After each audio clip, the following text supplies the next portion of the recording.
Buenas tardes, bienvenidos a esta tertulia transcompleja de Reddit denominada Espacios Virtuales de Aprendizaje, una visión transangulada. Soy Rosabelén Pérez Oliveros y me acompaña Valesca Perdomo. La agenda prevista para la tertulia es la siguiente. En primer lugar, abordaremos los entornos virtuales de aprendizaje con una breve descripción. En segundo lugar, se presentará el concepto de transangulación desde el punto de vista polisémico y su aplicabilidad en los entornos virtuales de aprendizaje. En tercer lugar, se mostrará el concepto en construcción denominado longanimidad educativa tecnológica.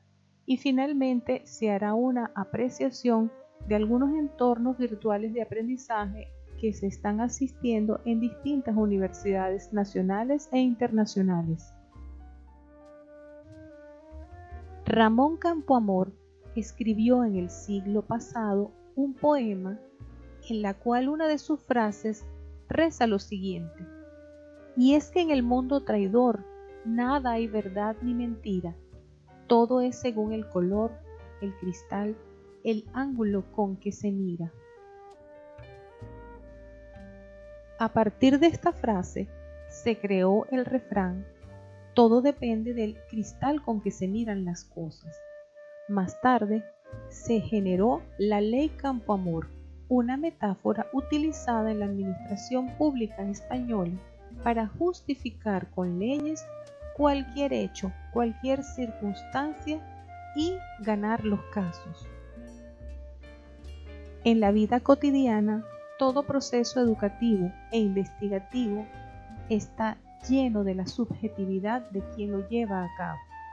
Por eso es que en la presente tertulia vamos a tratar de abordar el tema de los entornos virtuales de aprendizaje desde distintos ángulos para tener una visión frondosa de estas experimentaciones que en el momento actual se están conformando e integrando para dibujar la educación del futuro. Los entornos virtuales de aprendizaje o EVA se han popularizado desde el mes de marzo de 2020 a consecuencia de la pandemia del COVID-19. La educación a distancia obligatoriamente se incorporó a la realidad de todos los ciudadanos del planeta.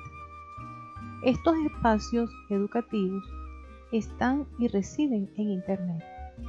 Algunos son públicos, la mayoría privados, y solicitan unas credenciales para el acceso.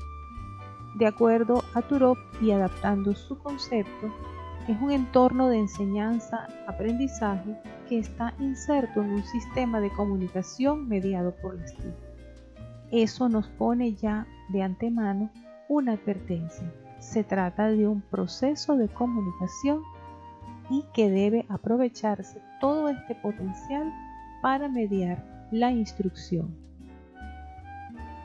Así como el aula de una institución presencial es un punto de encuentro, un EVA también lo es, solo que está ubicado en Internet. Por lo tanto, las normas de cortesía del buen oyente y del buen hablante deben ser trasladadas al mismo, con la ventaja de que tenemos un conjunto de herramientas denominadas TIC, las cuales ayudan a mediar el proceso. De acuerdo con la investigación de la doctora Dolores Rey, las tecnologías las concebimos desde tres perspectivas: las TIC, las TAC y las TEP, es decir, tecnologías para comunicarnos, para asistir al proceso educativo y para propiciar la participación por las redes sociales. Entonces, en los EVA se simula la interacción física entre docentes y alumnos gracias a las TIC. Pero todo proceso que tiene que ver con la educación mediada por la tecnología implica, aunque no pensemos que así sea, utilizar los principios de la educación a distancia. Y lo primero que tenemos que hacer es tomar en cuenta que la educación a distancia nos obliga a pensar y hacer la educación desde otro punto de vista. Y pensar la educación desde otro punto de vista comienza por tomar en cuenta el legado de Paulo Freire, es decir, tomar en cuenta que en esos entornos asisten y concurren personas con distintos niveles de experiencia y de culturas. Y en este caso la alfabetización que se va a gestar no es simplemente aprender a leer y escribir palabras, sino leer la realidad social que cada uno de estos personajes trae consigo. A través de Internet podemos obtener distintos tipos de EVA. Están los denominados de código abierto y los comerciales. Existen muchos productos, siendo los más famosos Moodle y Classroom. Pero sin embargo, tomando en cuenta las experiencias que hemos tenido a nivel de experimentación, nos damos cuenta que los problemas no son técnicos, que lo más fácil es ordenar o implantar una de estas aulas virtuales tecnológicamente hablando. Entonces, ¿qué ocurre con los EVA? La primera barrera a vencer es la soledad del estudiante. En la Universidad Nacional Abierta en la cual yo laboro, esto ha sido estudiado por autores de la talla del Dr. Néstor Leal Ortiz y del Dr. Manuel Castro Pereira. La segunda barrera está relacionada con el modelo educativo, con el diseño curricular. Justamente el Dr. Manuel Castro Pereira enfatiza mucho que los trabajos que se hacen de diseño curricular para mediar la instrucción a través de los escenarios virtuales no pueden ser iguales a los que estamos acostumbrados en el aula presencial. Ese esquema de la instrucción programada lineal para nada tiene que ver con el trabajo académico que debe gestarse en estos entornos virtuales del aprendizaje. Por lo tanto, para poder administrar educativamente a estos EVA, es necesario acudir a los principios de la educación a distancia, aprovechar toda la gama de recursos que tenemos en Internet para que ese participante o estudiante no se sienta solo y que su profesor sea un asesor, un acompañante de ese proceso de adquisición de conocimientos y de aprendizajes de una forma autónoma, es decir, que él sea el líder de su proceso. Tomando en cuenta lo narrado, llegué a pensar entonces que la realidad educativa que se vive en un EVA o que se puede vivir en un proceso investigativo relacionado con educación debe ser visto desde otros ángulos de la realidad. Y en una clase del doctorado en Ciencias de la Educación de la Universidad Rómulo Gallegos, justo en una clase de la doctora Susana Gómez, en la cual estudiábamos categorización y triangulación, comenzamos a cuestionarnos por qué tiene que ser triangulado, no puede ser multiangulado ese proceso investigativo educativo que tenemos entre manos. La conversación se puso muy interesante entre las hoy doctoras María Elena Maninat, Norma López, Katiuska Gutiérrez y mi persona, y comenzamos inclusive a hablar de los GPS. Porque ¿qué ocurre con el GPS? Bueno, ellos transmiten una señal triangulada, matemáticamente hablando, para geoubicar un objeto en el ciberespacio. Pero ese objeto es móvil, es decir, a medida que él cambia su recorrido o posición, entonces estas coordenadas se transforman. Y pensamos, ¿acaso no ocurre lo mismo con el aprendizaje? Porque el conocimiento se diluye, es cambiante, a cada momento estamos viendo nueva información. ¿Será que en la educación estamos transangulando, multiangulando información para poder educarnos de una forma más acertada?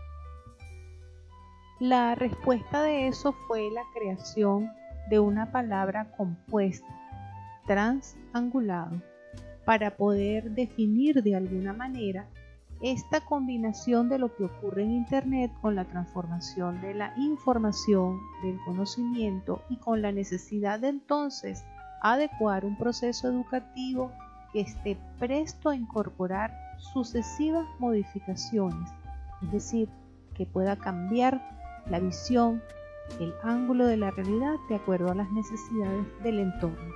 Y la doctora Ingrid Neder de Reddit quiso asumir el reto de tutorear el trabajo. Trans es un prefijo que significa al otro lado de o a través de. Metafóricamente lo utilizamos para representar el vuelo del pensamiento hacia otras realidades, para darnos permiso de ver la realidad desde otros ángulos, de otras formas, y tener los sentidos finamente equilibrados para poder percibir lo que allí se encontraba. Gracias a la orientación que recibí de mis profesoras Susana Gómez, Ingrid Neder y posteriormente con Crisálida Villegas, este vuelo cada vez es más interesante. La palabra angulación es un sustantivo y se refiere a la acción y resultado de angular o de angularse, es decir, de dar la forma de ángulo a algo, de acuerdo a las modalidades y variaciones de la geometría.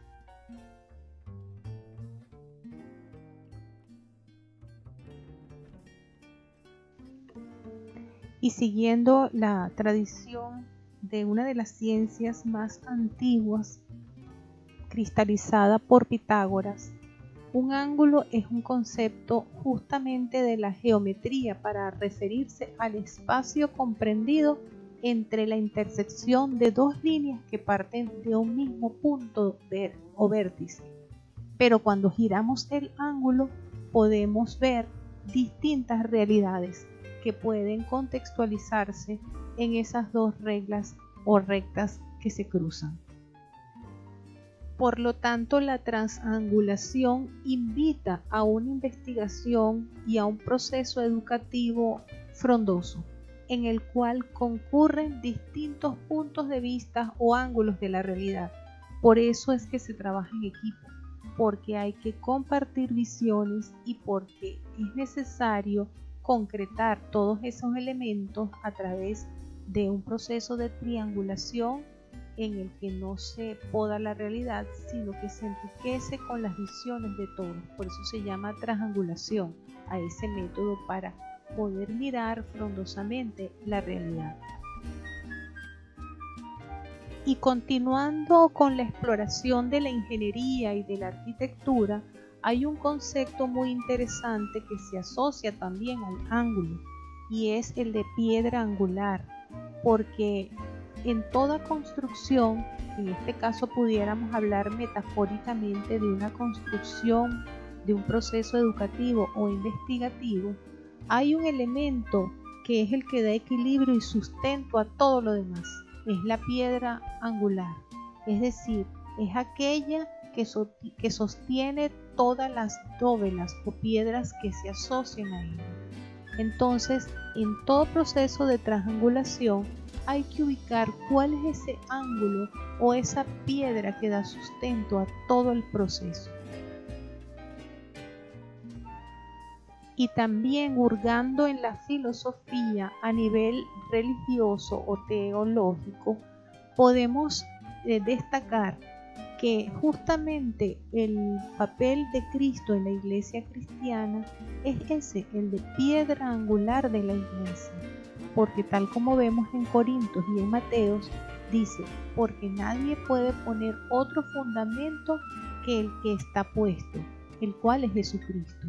Y la piedra que desecharon los edificadores ahora ha venido a ser la cabeza del ángulo, es decir, su piedra angular. En todo proceso educativo y en todo proceso investigativo, tenemos que ir tras la búsqueda de ese ángulo y de esa piedra que nos da el sustento a todo lo que estamos pensando y mirando. Para cerrar este punto, entonces nos enfocamos en un elemento de la naturaleza que es muy sencillo, pero es altamente complejo. Depende del nivel en que lo estemos observando. Se trata de una flor. Tenemos en la imagen una flor que está iluminada con rayos ultravioletas. Y entonces cuando ella se le proyecta este rayo, es capaz de generar por sí misma iluminación. Por eso pensé, entonces la triangulación puede ser como una especie de flor.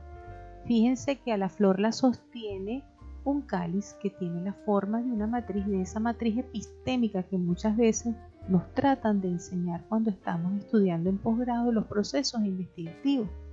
Entonces, vamos a conceptualizar la triangulación como un proceso o como un concepto, polisémico. ¿Por qué es polisémico?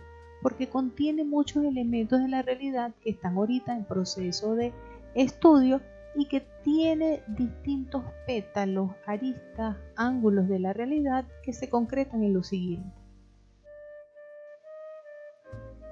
En primer lugar, se trata de una metáfora investigativa polisémica con intenciones éticas y didácticas, porque como ustedes han visto, se trabaja lo científico, lo tecnológico y lo filosófico simultáneamente. También puede ser utilizado como un enfoque para la investigación compleja y transcompleja, porque está basado en el enfoque integrador transcomplejo de la doctora Crisálida Villegas y Nancy Chavino. Es una premisa también que vehicula la exploración de situaciones fenoménicas que son complejas y que tienen distintos niveles de complejidad presentes en la dinámica del mundo actual desde diversos ángulos o puntos de vista que son observados por quienes forman un equipo de investigación. También puede decirse que para eso hemos tenido que generar una técnica que se llama la triangulación o triangulación profunda o compleja.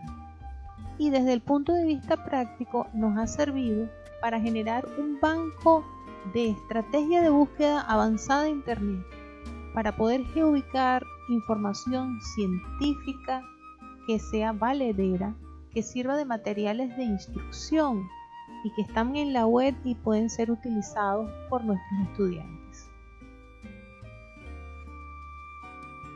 Estos conceptos narrados los hemos puesto en práctica de forma experimental en un EVA realizado en Moodle desde el año 2011 denominado triangulado.milaulas.com, y en él hemos integrado estudiantes de distintos programas de posgrados de universidades nacionales, entre las cuales podemos mencionar la Universidad Nacional Abierta, la Universidad de Carabobo, la UPEL, entre otras, y en ellos hemos justamente puesto en práctica estas premisas desde el punto de vista educativo y tecnológico. A nivel internacional, recientemente también hemos desarrollado una importante experiencia que fue evaluada por un grupo de expertos en gestión de procesos educativos en Panamá, y los resultados han sido muy favorables y alentadores. Hemos considerado que la piedra angular es un equilibrio entre lo educativo y lo filosófico, es decir, lo ético.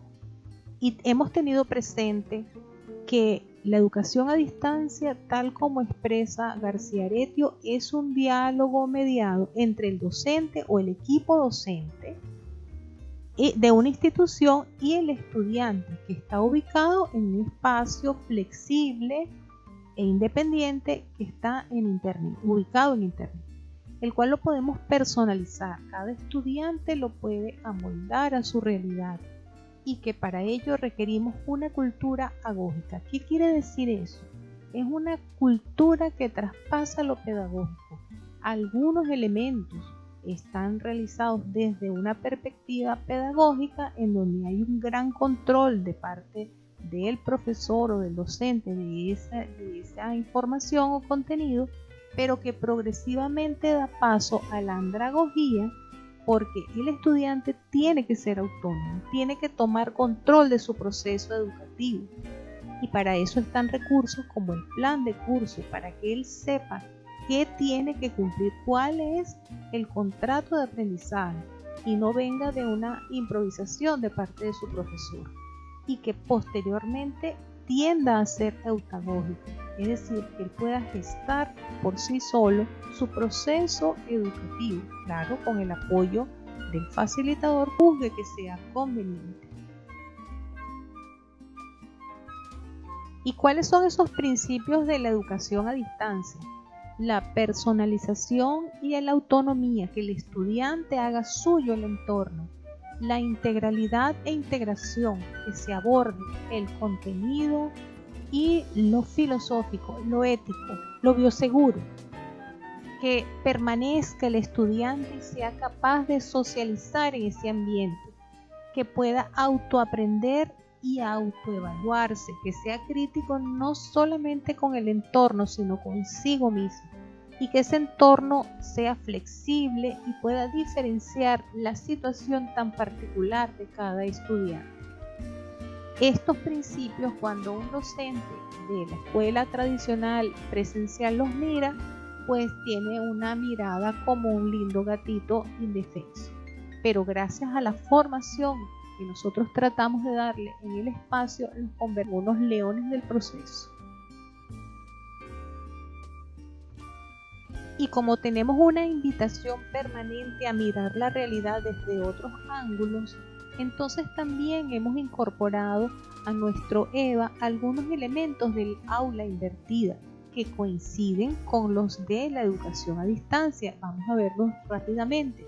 Autoaprendizaje, participación, que en el caso de la educación a distancia se denomina socialización, creatividad y curiosidad, estimularlo para que siempre vea más allá de su realidad, que sea disciplinado, constante, que no abandone, que sea capaz de trabajar en equipo, inclusive en un entorno virtual, que tenga autonomía, que sea reflexivo y que desarrolle la criticidad, es decir, que sea crítico y justo con el entorno y consigo mismo para que se sienta grande.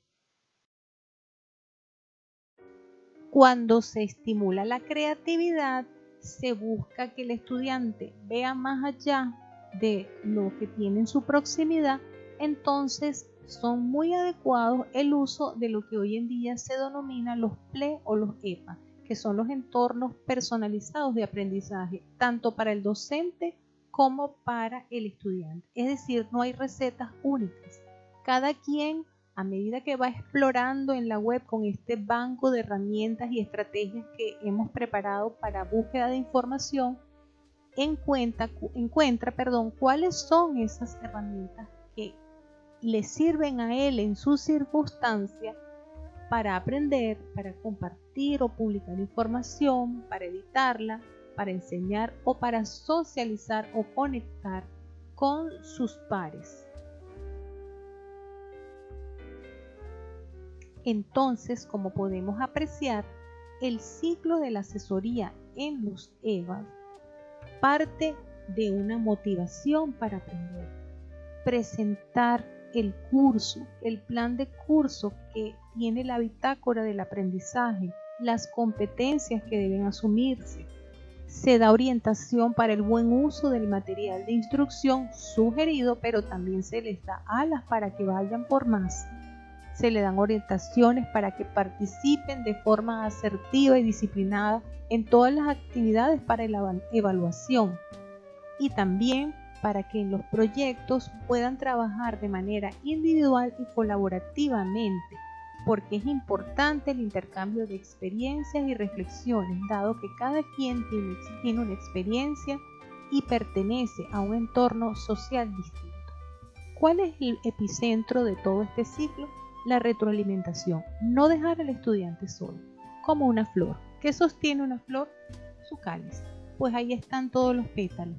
todo lo que requiere el estudiante para salir adelante, pero concentrado en uno de los aspectos más importantes, ese acompañamiento ético, educativo, que no solamente retroalimenta, enriquece el proceso.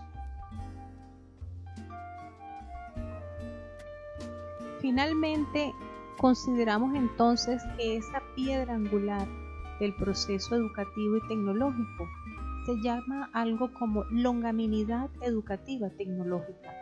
La palabra longanimidad viene de un alma amplia, y en este caso la doctora Sandra Salazar y yo estamos desarrollando este concepto como un elemento angular del proceso educativo apoyado con tecnología, y consiste en la virtud de educarse y educar para actuar éticamente y usar con bioseguridad los equipos y recursos de innovación científica y tecnológica por y para el bien de la humanidad frente a caos generados por situaciones sociopandémicas, como es el caso que hemos vivido en 2020. De acuerdo a la experiencia que hemos tenido en los estudios de los EVAs de las distintas universidades nacionales e internacionales, hemos comprobado que la longanimidad educativa tecnológica representa un punto angular, sobre todo cuando eso lo hemos comparado con el conversatorio que en la semana pasada, el 23 de octubre, tuvo el doctor Sa, quien nos hablaba de la ética del pensador, quien debe ser humilde y a la vez firme, y dejar a un lado el orgullo en búsqueda de la verdad, sentir que no se tiene la última palabra, sino que justamente uno tiene que reflexionar y reflexionar sobre sí mismo para encontrar la virtud y la fortaleza de pensar para el bien y por el bien. Bueno, con esto concluyo y estoy muy agradecida de este espacio para compartir estas ideas que asisten un proyecto y un concepto para atender los procesos educativos e investigativos a través del concepto de la transangulación. Muchas gracias.